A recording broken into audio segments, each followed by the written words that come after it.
On est ravis de vous rencontrer car vous venez de mettre sur le web une nouvelle plateforme qui va en intéresser plus d'un. Alors je vous laisse nous annoncer le nom de ce nouveau site.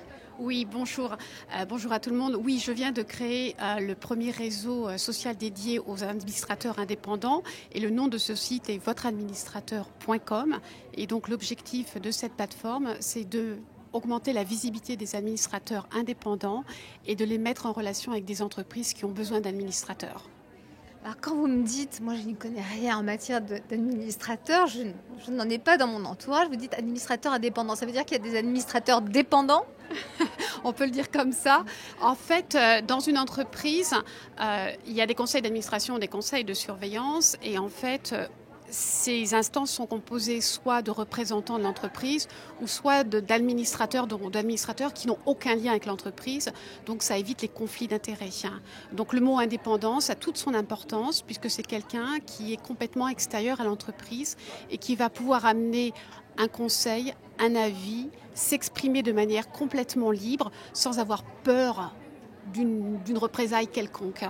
Et c'est souvent une puissance pour l'entreprise et ça aide à la croissance de l'entreprise. Et donc ça n'existait pas jusqu'à ce que vous créiez, vous, cette plateforme.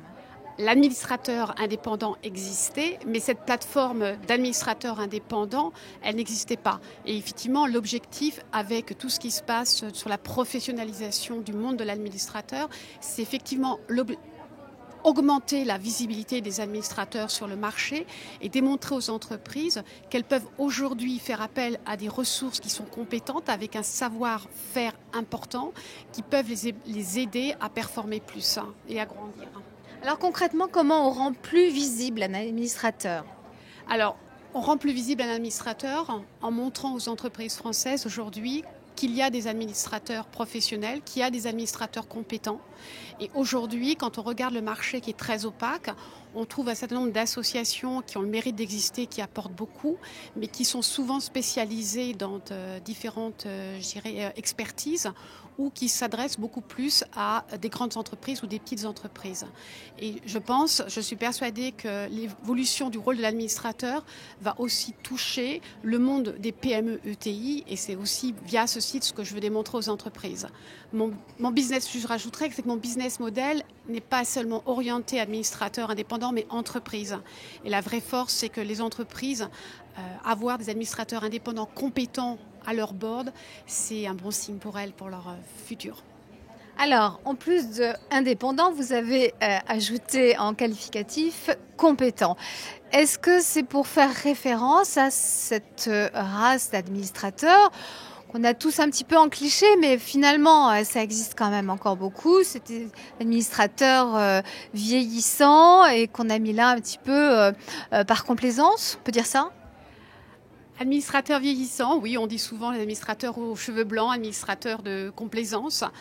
Il est vrai que pendant des années, et malheureusement ça existe encore, les conseils d'administration ont été remplis de personnes expérimentées, puisque ceci étant, il faut être expérimenté pour être un administrateur, mais souvent des personnes qui étaient les amis ou les relations, je vais dans ton conseil, tu vas dans le mien.